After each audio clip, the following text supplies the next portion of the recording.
तत्सत् श्रीमते रामचंद्राय नमः। ओं परमहंसा स्वादित चरणकमलचिन्मकरन्दाय भक्तजनमानसनिवासाय श्रीरामचंद्राय नमः। वागीसा यस्य वदने लक्ष्मीर्यस्य च वक्षसि यस्यास्ति हृदये संवित् तं नृसिंहमहं भजे।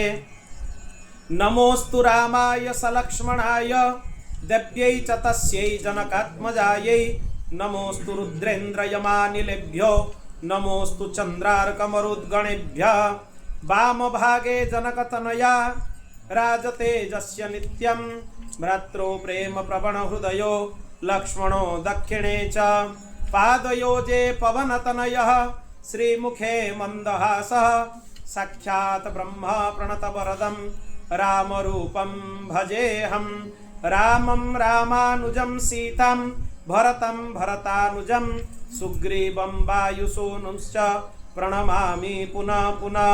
श्रीसीतानाथ समारम्भं श्रीरामानन्दार्यमध्यमम् अस्मदाचार्यपर्यन्तं वन्दे श्रीगुरुपरम्परां।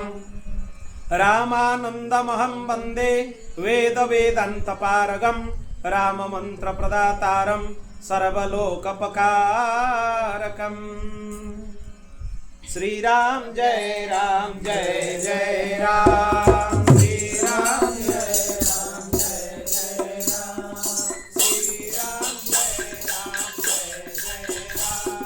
श्रीराम जय राम जय जय राम। श्रीराम जय राम जय जय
रामचंद्र भगवान की, श्री राधा गोपीनाथ भगवान की, श्री लक्ष्मी नारायण भगवान की, श्री उमा महेश्वर भगवान की, श्री पवन सुत हनुमान की, श्रीमद् जगद्गुरु आद्य रामानंदाचार्य भगवान की, श्रीमद् जगद्गुरु परम रसिकाचार्य श्री अग्रदेवाचार्य जी महाराज की, श्रीमद् जगद्गुरु द्वाराचार्य श्री मलुकदास जी महाराज की, श्री परम गुरुदेव पहाड़ी बाबा जी महाराज की, श्री परम गुरुदेव श्री भक्तमाली जी महाराज की, श्री सद्गुरुदेव भगवान की, सब संतन हरिभक्तन की, श्री रंगभरी एकादशी महामहोत्सव की,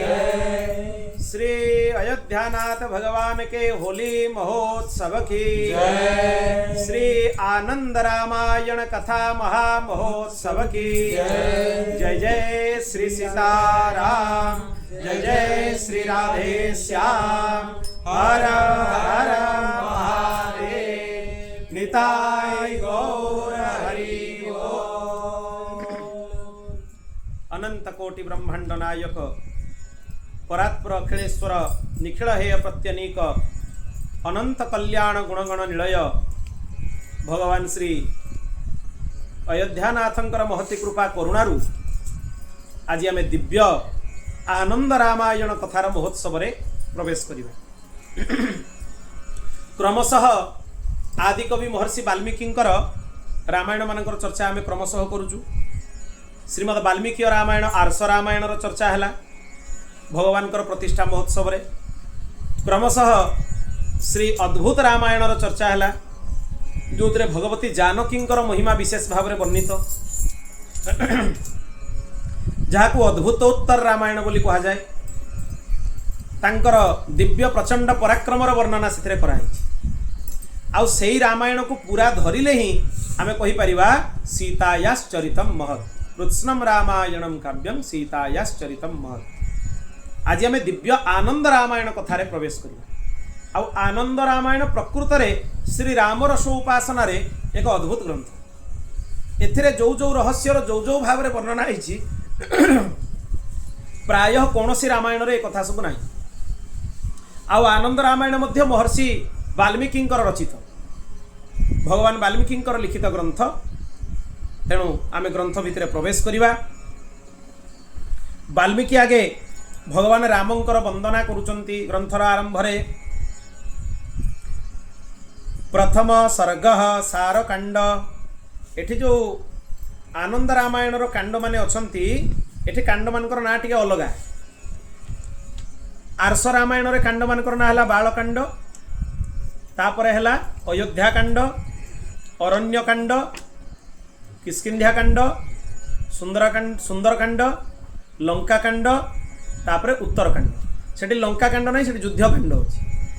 रामचरितमानस रे होची लंका कांड, वाल्मीकि रामायण रे होची युद्ध कांड, आ तापरे होची उत्तर कांड। एठी जो कांड मानकर नाम सार कांड, द्वितीय हला यात्रा कांड, तृतीय हला जाग कांड, चतुर्थ हला विलास कांड, पंचम हला जन्म कांड,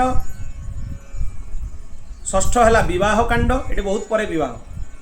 सप्तम हला राज्य कांड, राज्य कांड रे दी भाग अछि पूर्वार्ध उत्तरार्ध।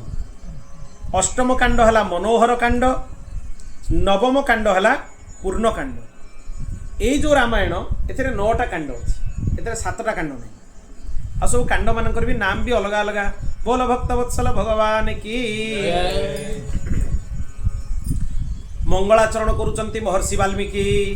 वामे भूमि सुता पुरस्तु हनुमान, पृष्ठे सुमित्रा सुतः, शत्रुघ्नो भरतश्च पार्श्व दलयोर वायोद्वादि कोणेषु च, सुग्रीवश्च विभीषणश्च युवराट्, तारासुतो जाम्बवान्, मध्ये नीलसरोज कोमल रुचिं, रामं भजे श्यामलम्।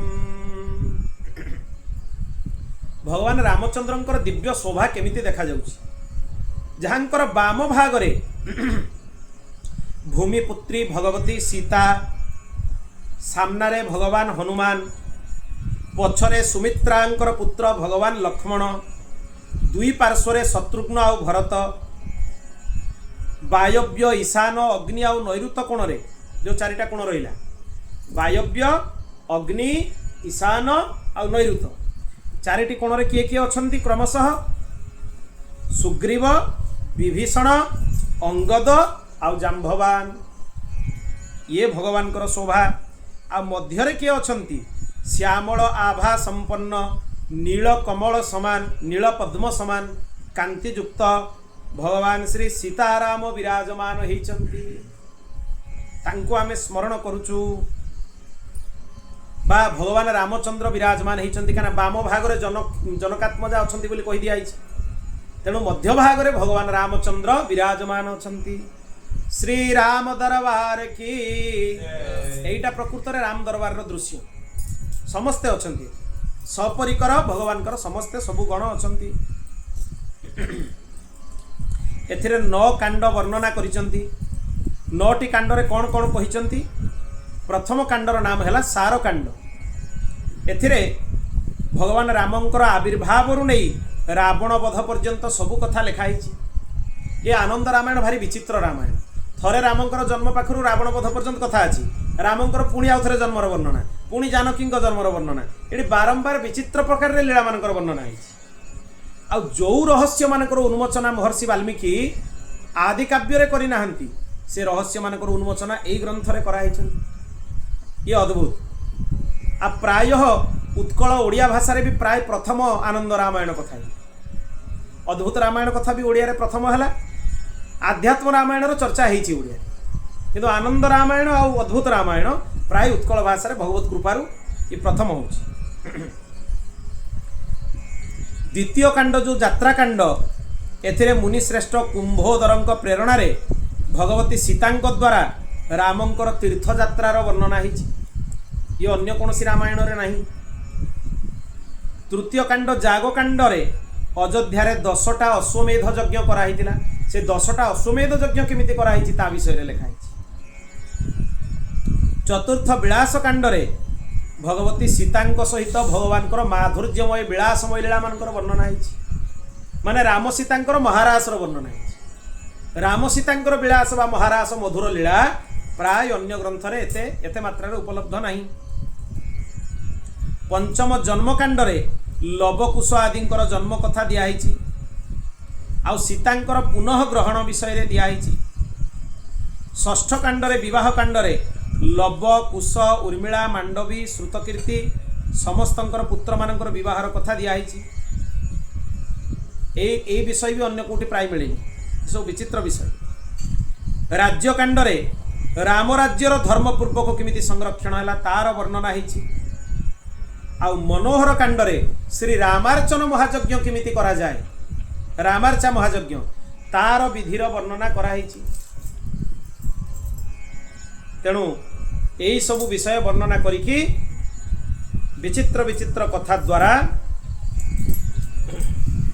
ये दिव्य ग्रंथर वर्णना करा जाइछि। आउ अंतिम जो नवम कांड रहिला पूर्ण कांड, एटी सीतांक सहित भगवान दिव्य साकेत धाम पुनरावर्तनर लीला वर्णना कराई। यही सबु विषय वस्तु होची श्री आनंद रामायणर कथा। थरकर कथा भगवान रामंकर अनन्य भक्ति रे परायण होइकी रहुतबा देवी पार्वती बहुत प्रसन्न होइकी शंकर भगवान को पचारे, हे शंभु आपण अनेक पुराणर कथा मते सुनैछंती, एबे कृपा करिकी रघुकुलर स्वामी श्री रामचंद्रंकर जन्म आउ कर्म संबंधित कथा आपण कृपा करिकी मते सुनांती, जद्वारा मो हृदय रे मो मन रे भगवान रामंक प्रति प्रीति जागृत हबो। भगवान रामचंद्र कौ सब आनंदमय कर्म करिसंती से सब कथा को वर्णना करंतु। तेणु ये ग्रंथर नाम होची आनंद रामायण।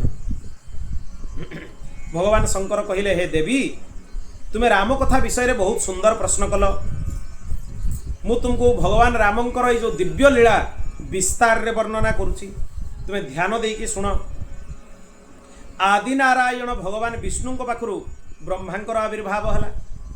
ब्रह्मांक पुत्र हेले मरीचि, मरीचिंकर पुत्र हेले कश्यप, आ कश्यपंकर पुत्र हेले सूर्य, सूर्यंकर पुत्र हेले श्राद्धदेव मनु, तांकु ही वैवस्वत मनु बोली कहा जाए। प्रकृत में विभिन्न कल्प रे अलग अलग मनु होती, स्वयंभू मनु, स्वारोचिष मनु, से भली ये होचंती वैवस्वत मनु। तांको पुत्र हेले राजा इक्ष्वाकु, सी भी प्रचंड पराक्रमी थिले। इक्ष्वाकुंकर पुत्र हेले विकुक्षी, तांकर अन्य ना ससाद मध्य कहा जाए। विकुक्षींकर पुत्र हेले ककुस्थ, तांकर अन्य ना हला पुरंजय।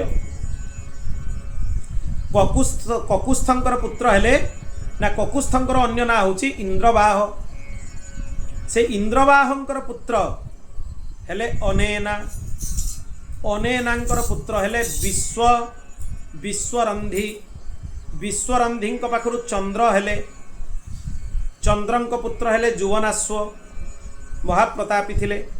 जुवनाश्वंकर पुत्र हेले शाश्वत, शाश्वतंकर पुत्र हेले बृहदस्व, तांकर पुत्र हेले कुबलयाश्व।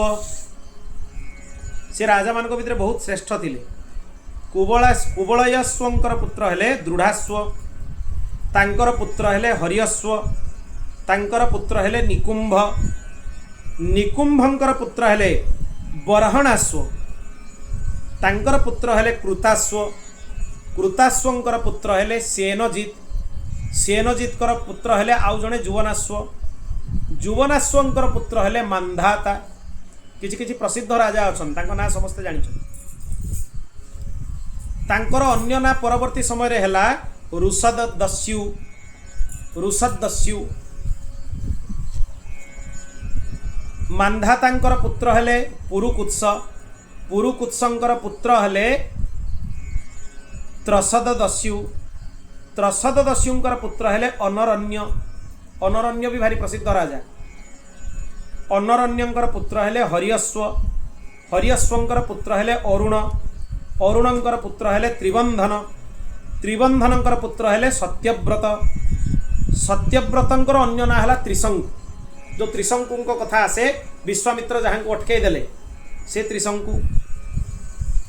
यही सत्यव्रत त्रिशंकु जे तांको पुत्र हेले हरिश्चंद्र। से महान प्रतापी थिले और सत्यवादी थिले। तांकर पुत्र हेले रोहित। रोहितंकर पुत्र हेले हरित। हरितंकर पुत्र हेले चंप। चंपंकर पुत्र हेले सुदेव।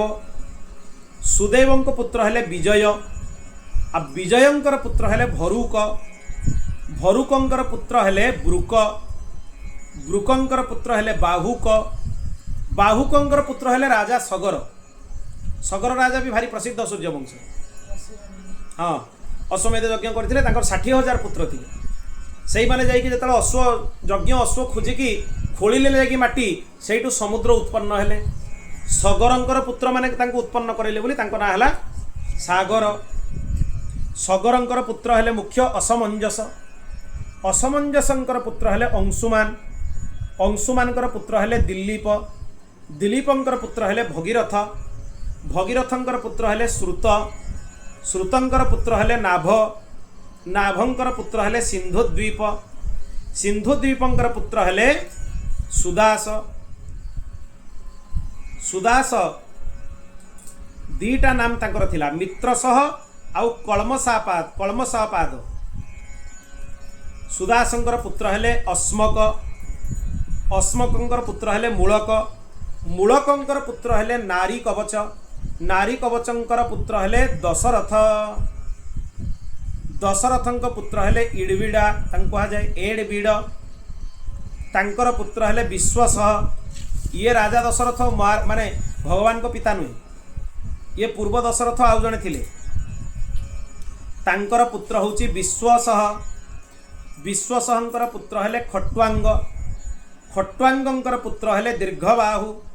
ए दीर्घबाहु को दिलीप बोली कहा जाए। एठी भी लिखा है आनंद रामायण। जो दिलीप राजा आमे कहूचे से होची दीर्घबाहु।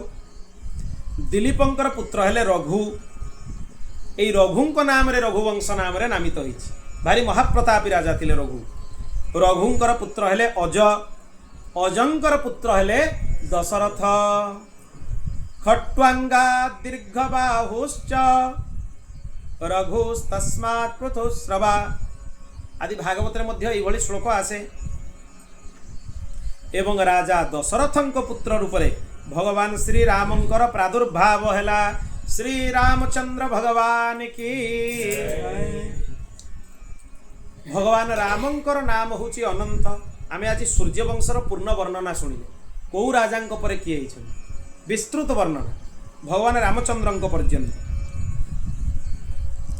भगवान महाविष्णुंक पाखरु भगवान रामचंद्रंक पर्यंत जो वंशर वर्णना ये 61 जन राजांकर वर्णना करागला। ये जो आमे शुणिलु ए भितर 61 जन राजा अछंती।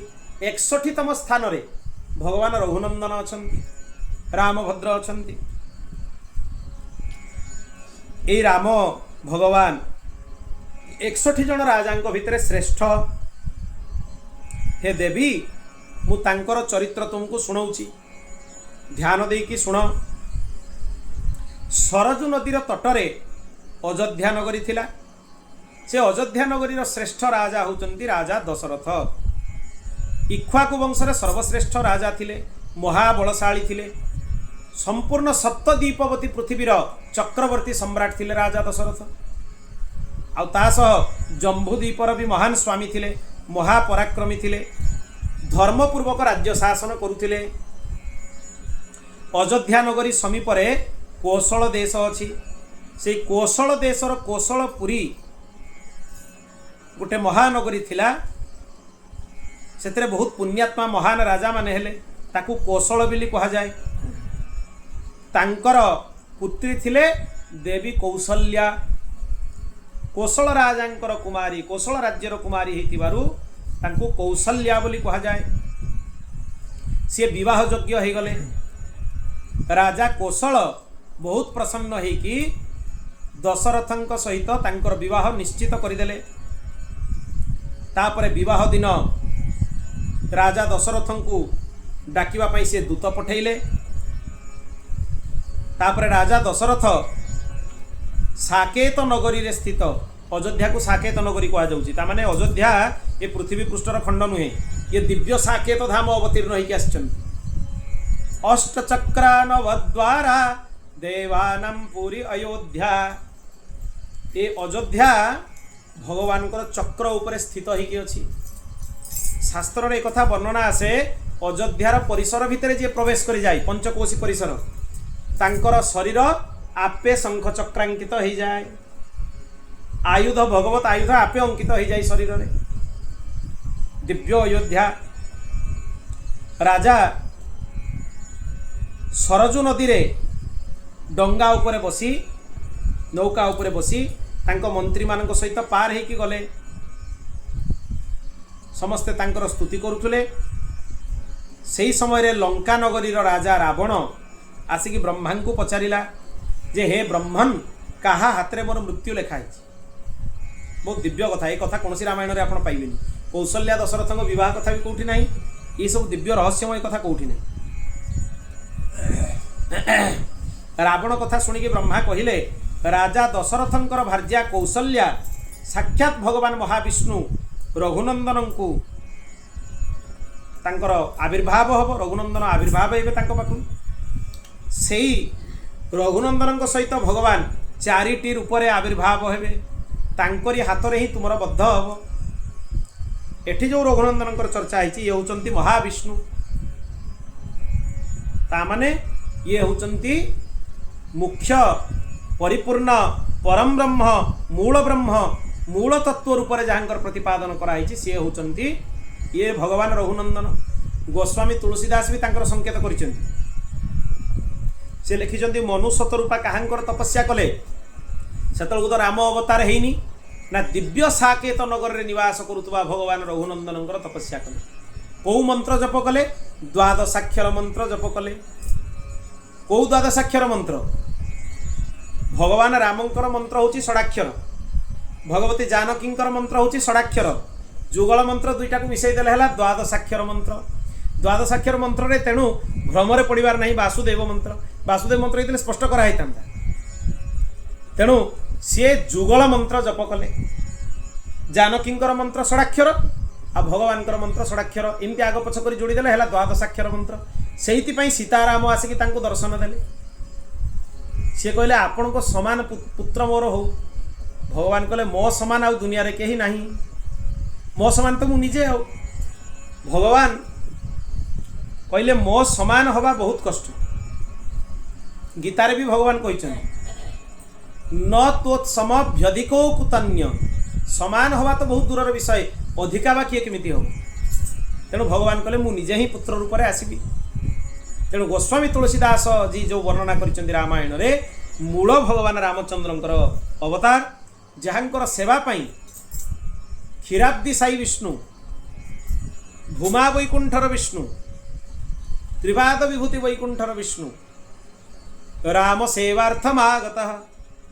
भगवान को सेवा करिबा पई भरत, लक्ष्मण और शत्रुघ्न होइके आसिले।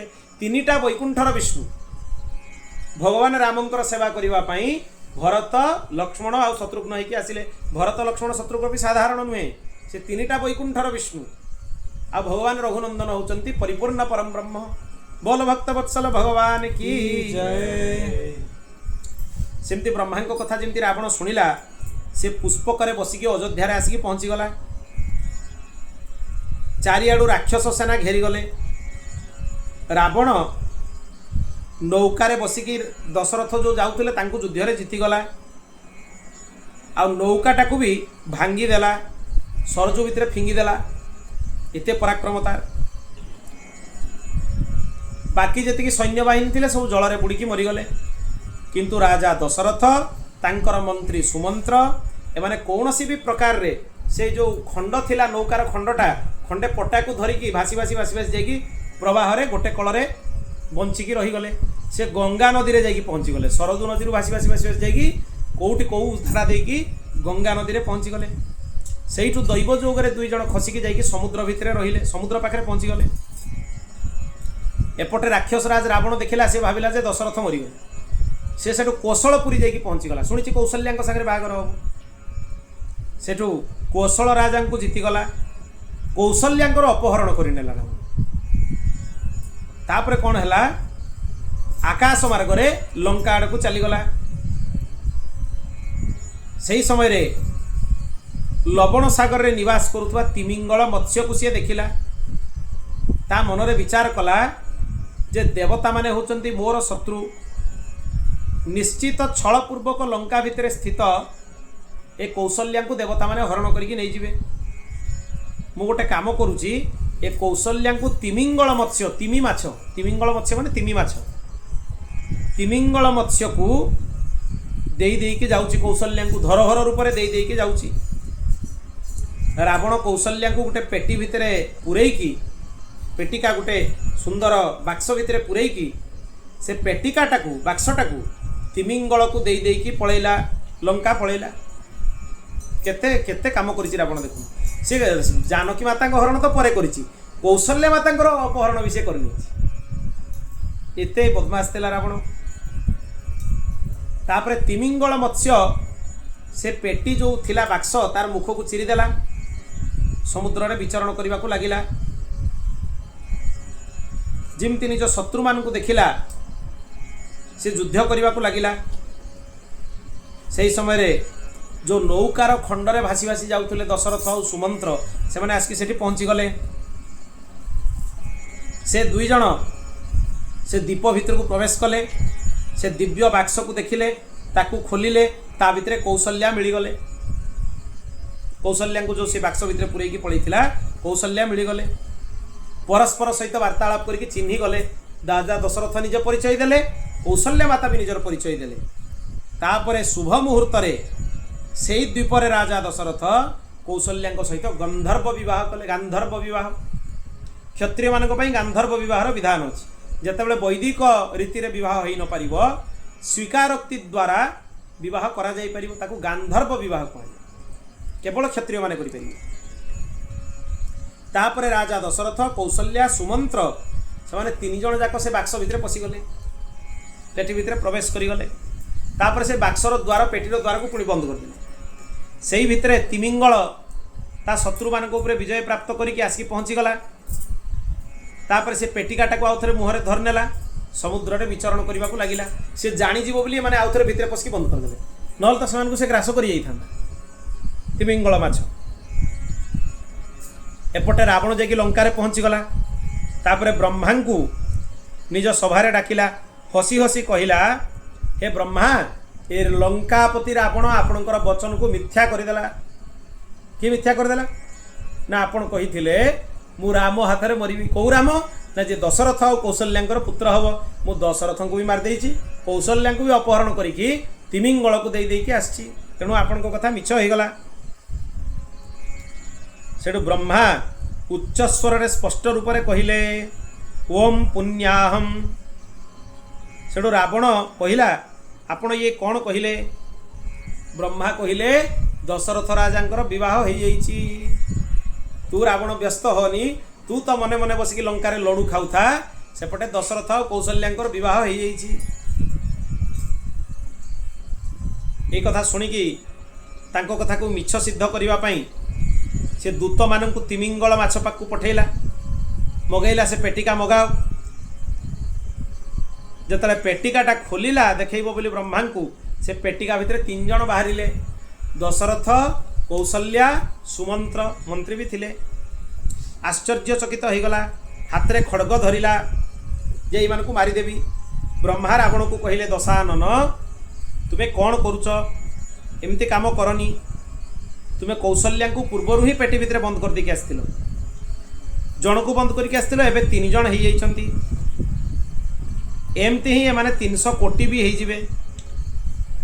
श्री राम आज ही जन्म नेबे, आज ही तुमर बध हो।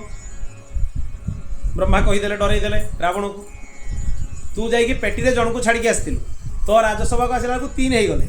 से 3 देख तू एना पेटी खोलिक मारते गला 3 कोटी हो, से 3 कोटी होते आज राम जन्म हो, आज राम जन्म होला आज रावण बध भी हो। डरईदेले ब्रह्मा रावण को। तेणु हे दशानन, जेतिकी आयु तुमर शेष अच्छी, आउ किछि दिन खुशी रे बंची जाओ, जल्दी निजर मृत्यु को आमंत्रण करनी, नले बंचीबनी तुम्हें। जा हबार थी से ही हम, तुम्हें से को मारनी।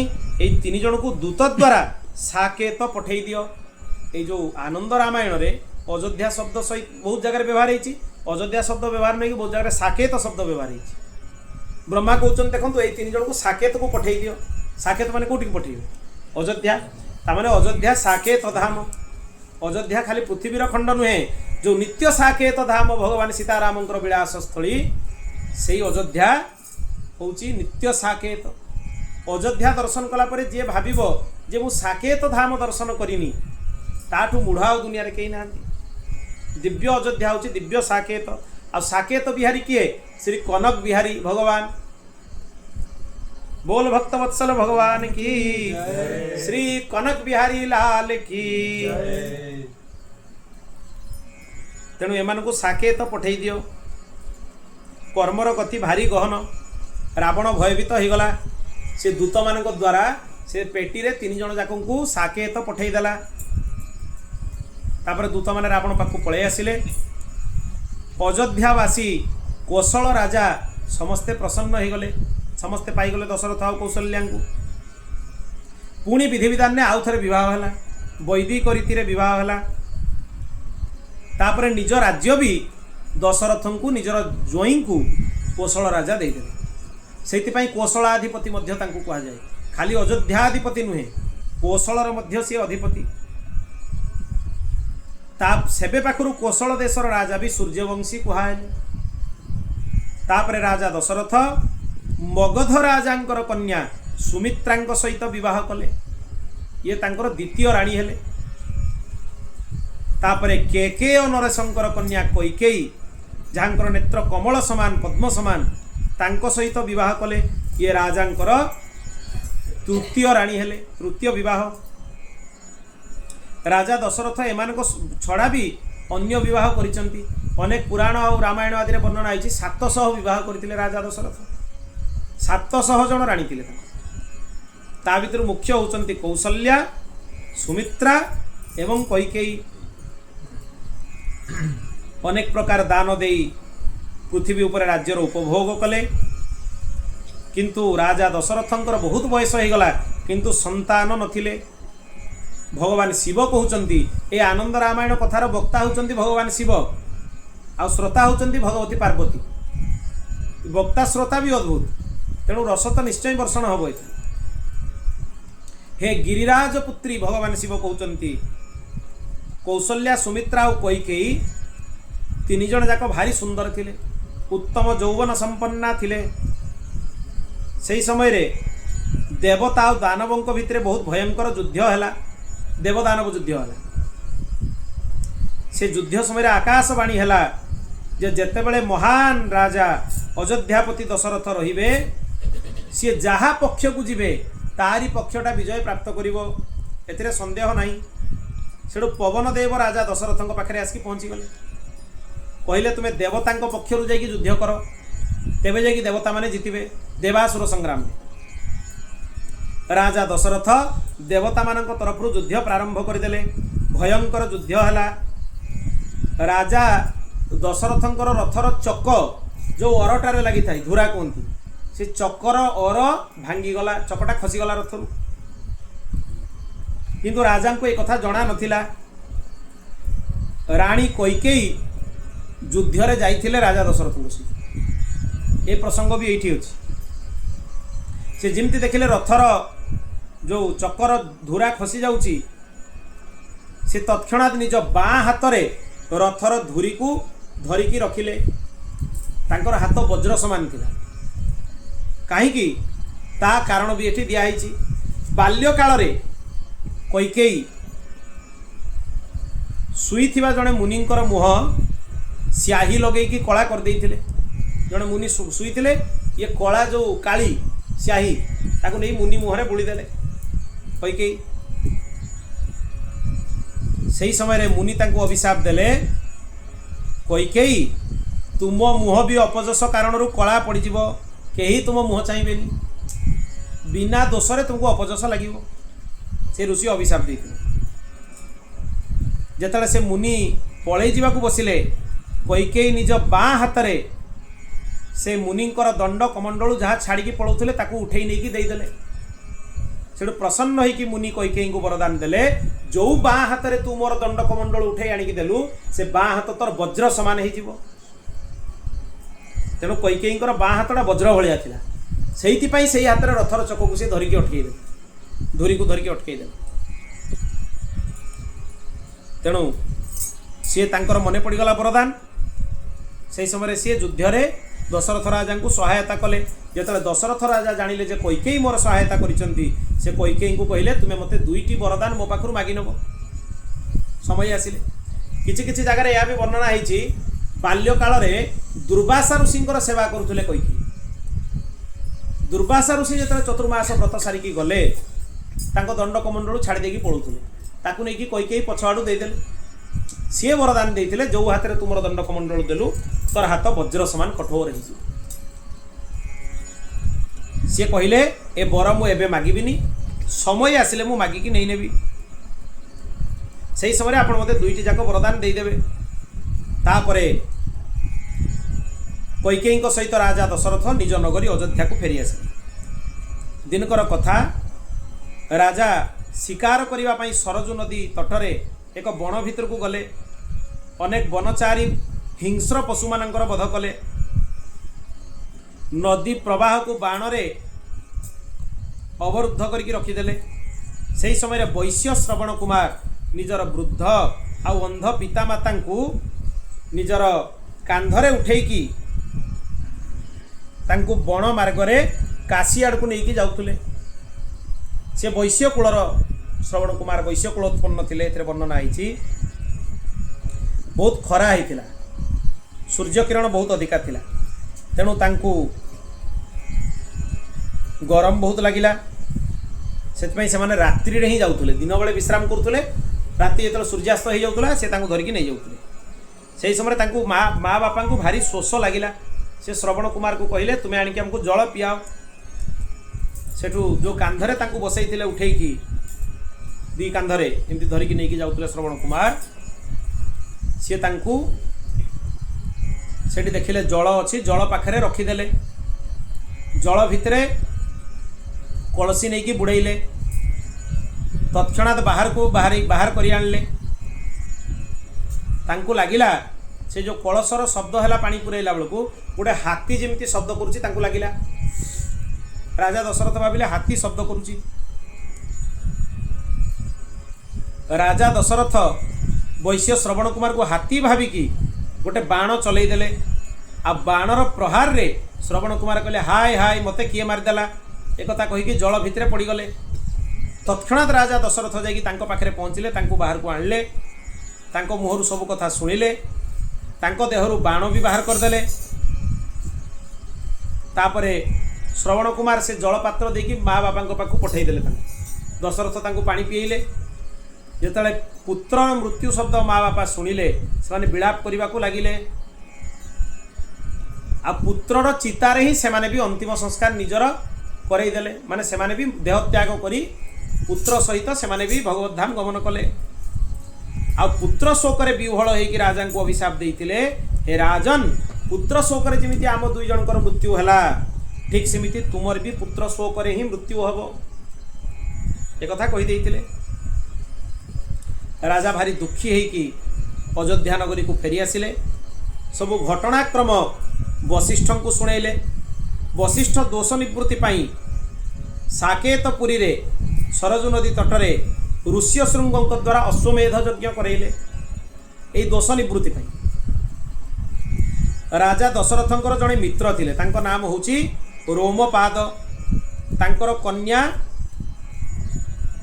शांता ऋष्यशृंग सहित सी विवाह करैथिले। थरकर कथा अंग देश रे बहुत दिन पर्यंत वर्षा हेलानी, राज्य रे अकाल पड़ीगला। मंत्री मानक कथन अनुसार रोमपाद कौन कले, महर्षि विभाण्डकर पुत्र ऋष्यशृंग को निज राज्य को डाकिले। नगरर बधू माने निज हाव भाव कटाक्षरे तांको आकृष्ट करिकी निज आड़कू तांको सहित नेइकी पळै आसिले। राजांको राज्य भितर को नहीं आसिले।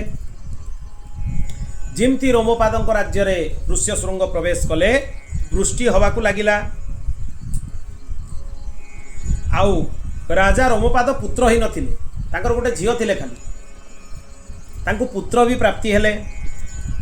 रोमपाद भारी खुशी हो गले, प्रसन्न हो गले। प्रकृत में दशरथंकर झियो रोमपादंकर पालिता कन्या। रोमपादंकर से पुत्री नुहे, जेहेतु रोमपाद बहुत भल मित्र थिले दशरथंकर, दशरथ देई देइथिले तांकर कन्या रोमपाद। ये कथा वर्णन आसे। तापरे जेतेबेले राजा दशरथ जानिले ऋष्यशृंग अछंती तांको नगरी रे, से तांको निज साकेतपुरी को डाकिले। आउ संतानहीन राजा दशरथ पुत्रेष्टि यज्ञ करैले। से यज्ञ कुंड रे अग्निदेव पायस हाथ रे नेकी प्रत्यक्ष प्रकट हेले। आउ राजा दशरथ को हाथ रे दिव्य पायस प्रदान कले। राजा दशरथ से पायस को निजर 3 राणी भितर बांटी देले। राणी कैकेयी हाथ रे एक गृध्री अच्छी भाविकी से खीरीटा को छड़े नेले। सी कहले जे जदि आकु मु खाईदेवी ताले बोधे मु अभिशाप रु मुक्त होइजिबी। सी भी अभिशाप पाइथिले ना, ऋषि मुहरे कला पुड़ी देइथिले। ऋषि कहले तते भी कलंक लागिबो। अप्सरा मानक भितर श्रेष्ठ सुवर्चला नामक जड़े अप्सरा थिले। से अप्सरा ब्रह्मांकर नृत्य भंग करने कारण गृध्री हबार अभिशाप पाइथिले। गृध्री माने गृध्र पक्षी, स्त्री जातिया। ब्रह्मा ताकू प्रसन्न होइकी कहले तू कैकेयी हाथ रु पायस छड़े नबू, आउ सेईटा नेइकी किछि पायस अंजनी गिरी रे नेइकी पकई देबू। सेतेबेले तोर उत्तम गति हब, तू पुणी अप्सरा हो जीवु। यही कारण गृध्री कैकेयी हाथ रे जो भाग करदे 3 राणी को, राजा कौशल्या को किछि देले, कैकेयी को देले, सुमित्रा को देले। कैकेयी हाथर खीरीटा से गृध्र पक्षी नहीं गला। से हनुमान प्रकट हेबे। ए रहस्यर विषय अन्य कौन रामायण रे नहीं। से जो यज्ञर खीरी, से ही खीरी ही हनुमान प्रकट हेबे। से गृध्र पक्षी से खीरी बा पायस को लेकिन अंजनगिरी को नहीं गला। कौशल्या भारी मन दुख है मनरे। सुमित्रा भी मन दुख कले। कौशल्या निज भागरू किछि आ सुमित्रा निज भागरू किछि खीरी कैकेयी हाथ रे देले। 3 राणी मिसिकी पायस ग्रहण कले। आ पायस प्रभाव रे 3 जण गर्भ धारण कले। तांकर गर्भकालीन अभिलाषा को देखिकी समस्ते बुझीगले जे गर्भर पुत्र माने दिव्य हेबे। वाल्मीकि रामायण रे ए खीरी आवंटर टिके भिन्न अछि। सेतिरे पूरा 50% खीरी दे दिया गला कौशल्या। तापरे आउ जो रहिला भाग कर दिया गला कौशल्या ना सुमित्रा आउ कैकेयी। सुमित्रा पाखे रहिला बाकी भागटा, तार भागे सी पुणी 2 भाग हो गला। गोटे भाग रहीगला कैकेयी पाखे, जी हेले भरत, सी 25 भाग हो गला। आउ जो 12.5 12.5 रहा से भागटा मिलगला सुमित्रा। ये भी गोटे वर्णन आसे बा एमती भी वर्णन आसे जे जो 50% दे दिगला कौशल्या बाकी जो 50% रहा से 25% दे दिगला सुमित्रा से 25% हेले लक्ष्मण बाकी जो 25% रहा ताको दुई भाग कर दिगला 12.5 12.5 भागे हेले भरत भागे हेले शत्रुघ्न। एमती भी वर्णना आसे। बोल भक्त वत्सल भगवान की जय। भगवान शिव कहले हे प्रिय गोटे समय कथा रावण आदि दुष्ट राक्षस माने बहुत अत्याचार कले। पृथ्वी माता ब्रह्मा सांगे विष्णु लोक को गले भगवान को प्रार्थना कले प्रभु धर्मर रक्षा करंतु। भगवान कहले मु निश्चय पृथ्वी रे अवतार धारण करी। से देवता मान को कहले तुमे सब बानर रूप धारण कर पृथ्वी रे जन्म निय। दुंदुभि नामक गंधर्वी मंथरा रूप रे जाइकी जन्म नेला आ तार अवतार कौन पाई हैला भगवान रामचंद्रंकर राजा हबारे विघ्न उपस्थित करिवा पाई मंथरांकर अवतार हैला। तापरे मंथरा द्वापर जुगर अंतरे कंस पाखरे कुब्जा होगी जन्म हेले। आनंद रामायण रे विषय दिया से मंथरा ही कुब्जा हेले। तापरे किछि समय गला चैत्र मासर नवमी तिथि जेतेबेले सूर्य मध्य आकाश रे चमकुथिले सूतिका गृहरे कौशल्या माता समक्षरे साक्षात भगवान विष्णु प्रकट हेले। श्री रामचंद्र भगवान की श्री राम जन्म महामहोत्सव की। भगवान को देहरे पीतांबर थिला वर्षा कालीन मेघ जिमती देखा जाए तांको देहर वर्ण सेमिति श्यामल वर्ण थिला अत्यंत प्रकाशमान देखा जाउथिले। 4टी हाथ थिला। कौशल्या माता कहिले माता पुनि बोली सोमति डोली तजहु तात रूपा। प्रभु ए रूप को त्याग करंतु आपण तो परम पिता है कि आसिले कि जे शिशु लीला अति प्रिय शीला यह सुख परमानुपा। आपण शिशु हो जातु। कौशल्या माता प्रार्थना कले भगवान गोटे सुंदर शिशु हो गले।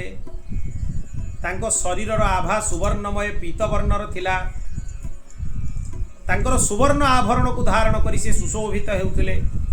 तांकर नेत्र भी पद्मफूल सदृश थिला। तांकर मुख चंद्रमांक भलिया देखा जाउथुला।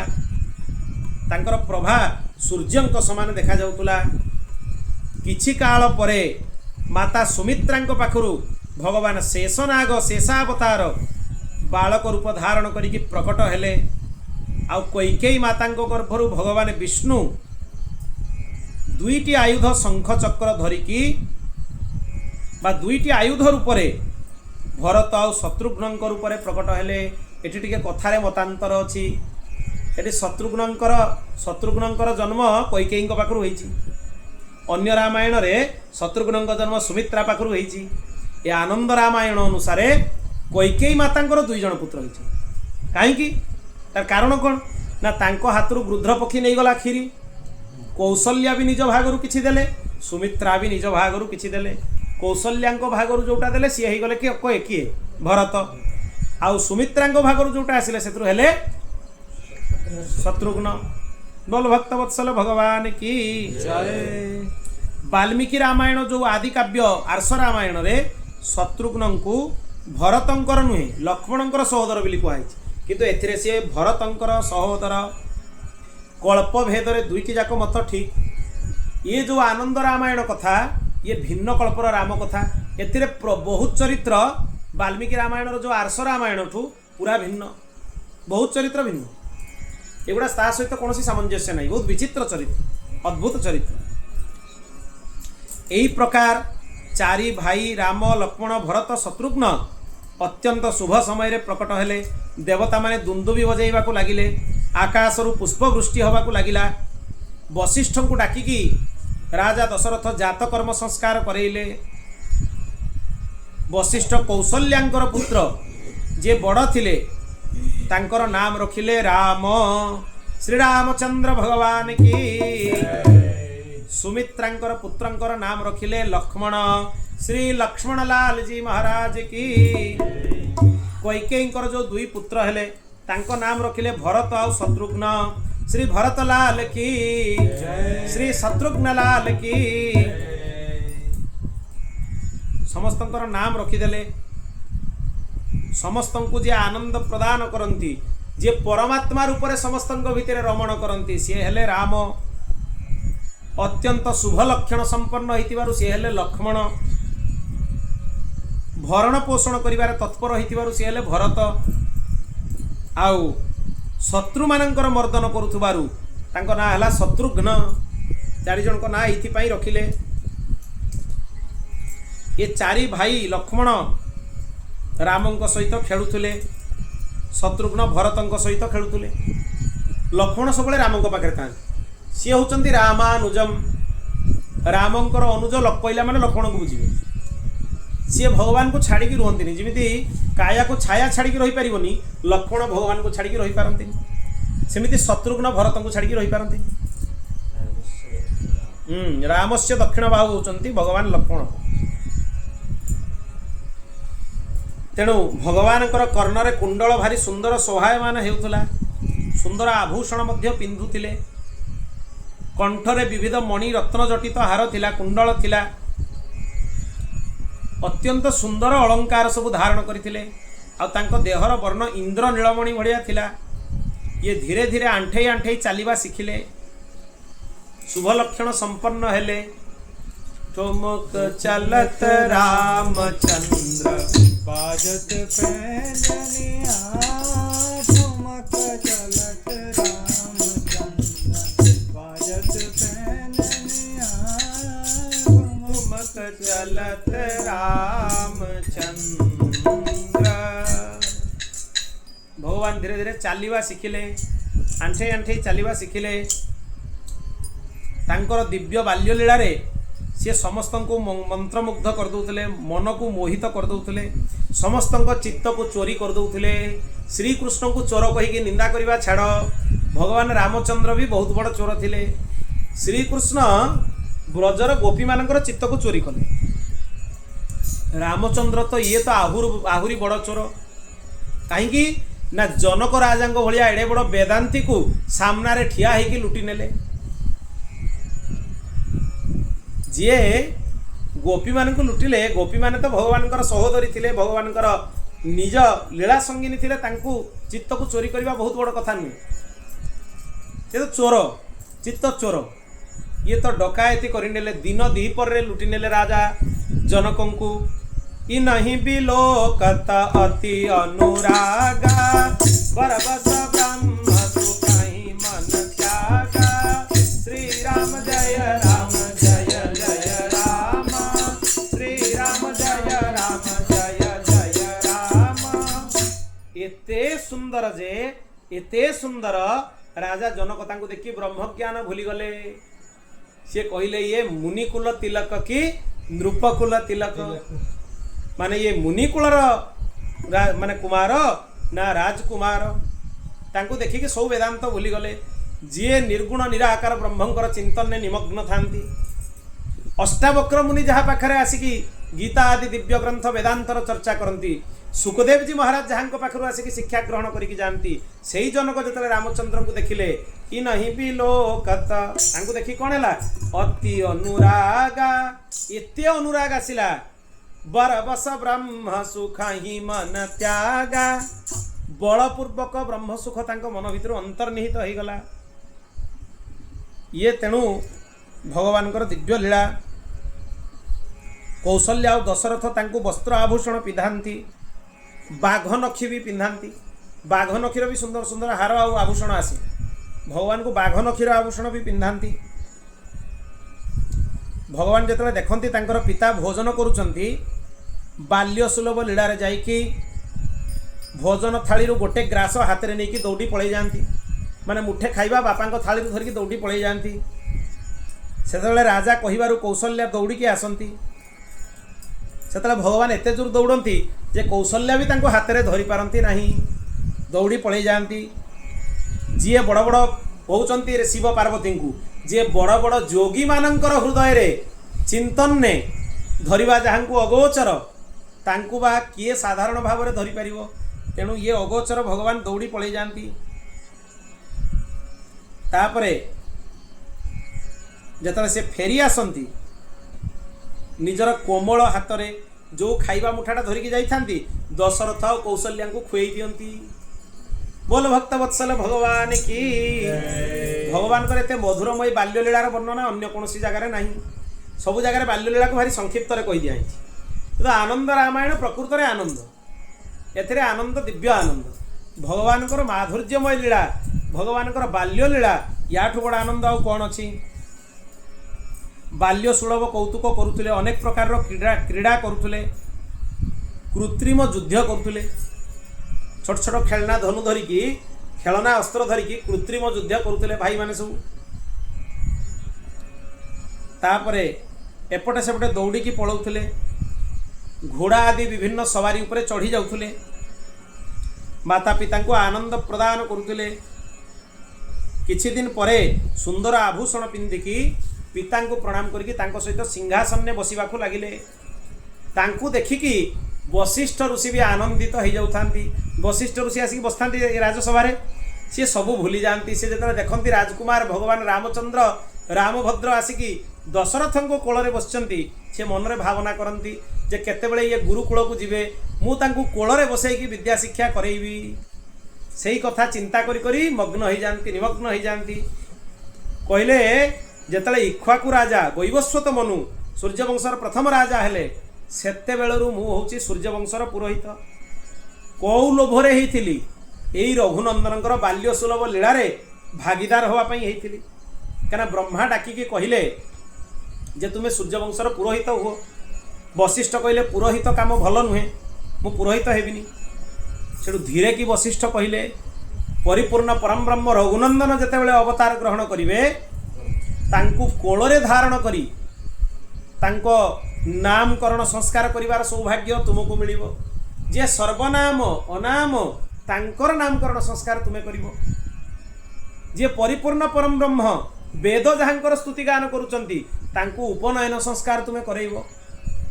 तांकू कोଳରେ बसैकी विद्या शिक्षा करैबो। जो सौभाग्य तुमको मिलिबो ये तीन लोक रे काहाकू मिलिबोनी।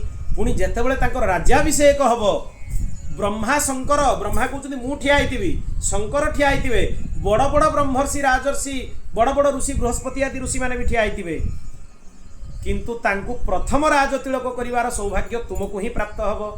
प्रथम तिलक वशिष्ठ मुनि किन्ना, सबुठु प्रथम तिलक राज तिलक किए करिवे? महर्षि वशिष्ठ। तेणु वशिष्ठ ऋषि भगवान बाल्य सुलभ लीला को देखिकी आनंद निमग्न हो जाउचंती। से सिंहासन उपरे बसिक ध्यानस्थ हो जाउचंती रामभद्र को देखिकी। आ राजा दशरथ तांकू कोल उपरे धारण करिकी तांकर मधुर लीला रे निमग्न हो जाउचंती। ये राजसभा कौन चलिबो, एटी रामचंद्र को देखिकी समस्ते आनंद मग्न हो जाउचंती। तापरे यज्ञोपवीत संस्कार भगवान करागला। ब्रह्मतेज जहांकर इच्छा थाए करिबा पई गर्भरु षष्ठ वर्षरे बा गर्भरु पंचम वर्षरे 5 वर्षरे बालकर यज्ञोपवीत संस्कार करदेवा उचित। एटी भी लिखाई देखो महाभारत रे भी दियाई, गृह सूत्र रे भी दियाई, आनंद रामायण रे भी दियाई। गर्भरु 6 वर्ष तामाने केते वर्ष पिला? 5 वर्ष। गर्भ को गोटे वर्ष लागि जिवो ताले केते हो? 5 वर्ष। 5 वर्ष बालकर यज्ञोपवीत संस्कार करदेवा उचित। भगवान कर ताले केते वर्ष रे यज्ञोपवीत संस्कार हैला? 5 वर्ष रे। केते कुनी हेतिबे ठाकुर बालक रामा, केते सुंदर हेतिबे। तेणु तांकर यज्ञोपवीत संस्कार करागला। क्षत्रिय बालकर जदि बल पराक्रम इच्छा थी 6 वर्ष रे यज्ञोपवीत करिवो। धनर अभिलाष जदि थी वैश्य कुमार यज्ञोपवीत 8 वर्ष रे करदबा उचित। यज्ञोपवीत हो जिबा परे 4 भाई गुरुंको मुखरु वशिष्ठंको मुखरु शिक्षा कल्प निरुक्त व्याकरण छंद आदि षडंग सहित ऋक् यजु साम अथर्व न्याय वेदांत षडशास्त्र सबु अध्ययन करदेले। गुरु गृह रहीकि गुरु गृह पढ़न गए रघुराई, अल्पकाल विद्या सब आई। श्री राम जय राम जय जय राम, श्री राम जय राम जय जय राम, श्री राम जय राम जय जय राम, श्री राम जय राम जय जय राम। भगवान एतकी पाठ केते दिन भितरे पढ़िले? मात्र 6 मास भितरे पढ़ीदेले। अल्पकाल विद्या सब आई, 6 मास भितरे सब पढ़ीदेले। षडंग वेद संपूर्ण वेद शास्त्र आदि अध्ययन मात्र 6 मास भितरे पूरा करदेले। ये निजे वेद मूर्ति तांकू कौन पढ़ा जीवो? आ तांकू छाड़ी विरहरे राजा राणी भी रही पारिबेनी। आ वशिष्ठ ऋषि आनंद पाउछन, से छाड़िबा पई भी चाहू नांती। गुरुकुल रखिकी तांकू निज कोଳରେ बसैकी रामभद्रंकु स्नेहरे प्रेमरे आदर पाठ पढ़ाउछंती। एते सुंदर शिष्य कौठू मिलिबे? स्वयं परम ब्रह्म भगवान निजे शिष्य होइके आछंती। तेणु वशिष्ठ ऋषिंकर सौभाग्यर भी वर्णना करा जाई परिबो नाही। भगवानकर सबु माधुर्यमय लीलारे वशिष्ठंकर भागीदारिता अछि सबु जगह। वशिष्ठ ऋषि होचंती महान रसिकाचार्य, साधारण नुहे सी। तापरे मंत्री मानक सहित गुरु वशिष्ठ तांकू नेकी तीर्थ यात्रा रे गले। सेठू फेरिकी अयोध्यार आनंद पूर्वक रहिले, समस्तंकु आनंदित करने को लगिले। एठी भगवानंकर बाल्यलीलार चरित्र सहित आजिर कथा को ये विराम दौची। आगामी पर्याय रे आमे तृतीय सर्गरु शुणिबा। आज 2टी सर्गर कथा शुणिले, प्रथम सर्ग और द्वितीय सर्ग, बड़ बड़ सर्ग ये सर्ग गुड़ा। एथिरे भगवानंकर दिव्य प्राकट्यर भूमिका, बाल्यलीला, यज्ञोपवीत संस्कार, वेद अध्ययन विद्या अध्ययन आदि कथा मानू श्रवण कले। बोल भक्त वत्सल भगवान की, शरणागत वत्सल भगवान की। एबे नित्य क्रमिक आनंद रामायण उपरे कथा क्रमशः चलियो। ये भारी दिव्य रामायण। यही रामायण कथा पूर्ण होला परे आमे जोग वासिष्ठ रामायण कथा आलोचना करिबा।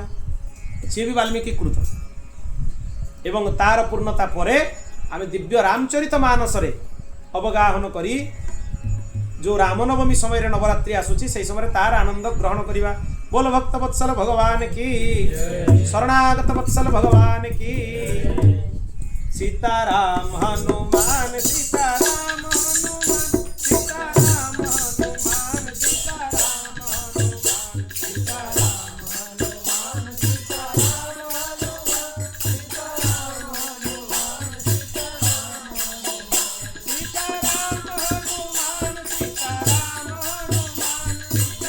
हनुमान सीताराम हनुमान सीताराम हनुमान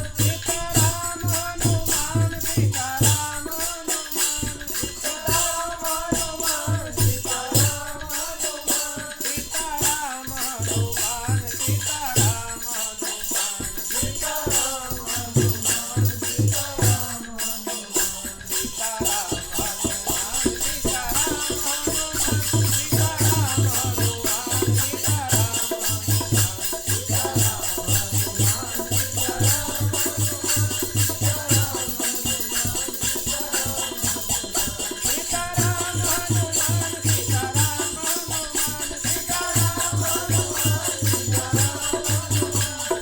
हनुमान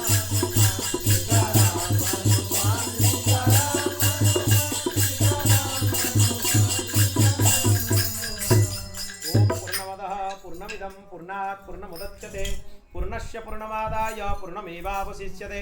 हरि ओम शांति शांति शांति। श्री अयोध्यानाथार्पणमस्तु।